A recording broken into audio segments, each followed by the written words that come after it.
कोहिनूर सिर्फ एक डायमंड नहीं है, ये अपने साथ एक कर्ज लिए हुए है। एक ऐसा कर्ज जो जिस भी किंग के पास गया, उसका राज, उसकी पावर, सब कुछ खत्म हो गया। और ये सब कोई इंसान की कही बातें नहीं है, ये सब इतिहास है।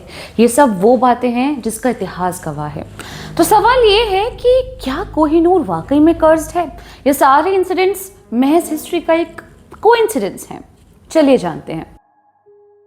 पार्ट 1, कर्ज की शुरुआत। Kohinoor meaning mountain of light and origin India के गोलकोंडा माइंस आंध्र प्रदेश में हुआ। इस डायमंड का सबसे पहला मेंशन मिलता है अलाउद्दीन खिलजी के टाइम पर 1300s में। कहा जाता है कि ये डायमंड साउथ इंडिया के किंगडम से लूटकर दिल्ली लाया गया और यहीं से एक पैटर्न शुरू होता है।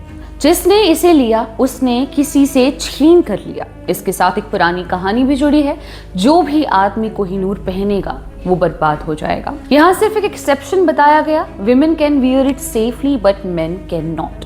और हिस्ट्री देखोगे तो ये बात सिर्फ कहानी नहीं लगती। पार्ट 2, मुगल्स एंड पावर का fall.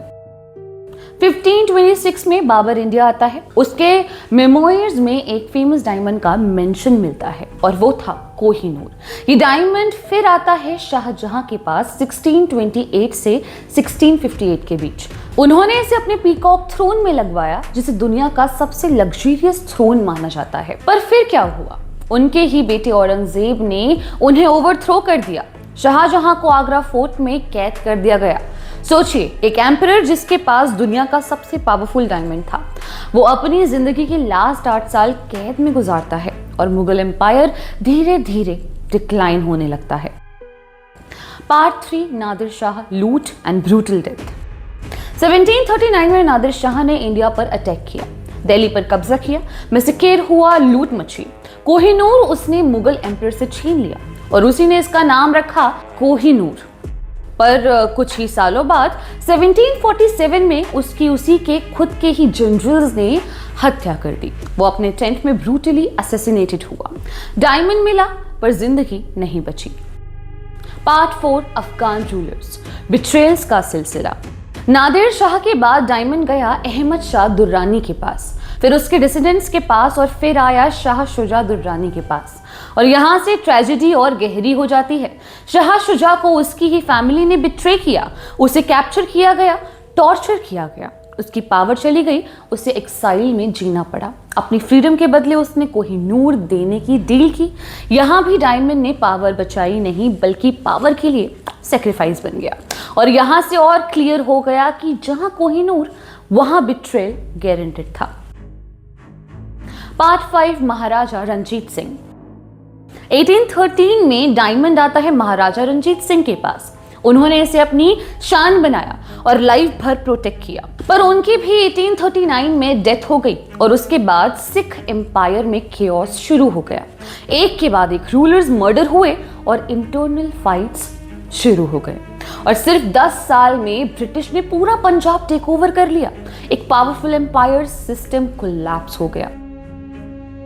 Part 6, British and stranger fear. 1849 के बाद कोहिनूर ब्रिटिश के पास गया। ट्रीटी ऑफ लाहौर के थ्रू क्वीन विक्टोरिया ने इसे अपने क्राउन में लगवाया।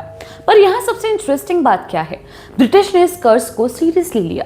इसे किसी मेल किंग ने कभी भी नहीं पहना, सिर्फ क्वींस ने इसे यूज किया। आज तक किंग चार्ल्स ने भी इसे नहीं पहना है। पार्ट 7, आज भी कर्ज एक्टिव है। आज कोहिनूर टावर ऑफ लंदन में रखा गया है पब्लिक डिस्प्ले पर आज तक कोई मेल ब्रिटिश मोनार्क इसे पहनता नहीं। अब सवाल ये है कि क्या ये सिर्फ ट्रेडिशन है या 700 साल पुराना कर्ज का डर?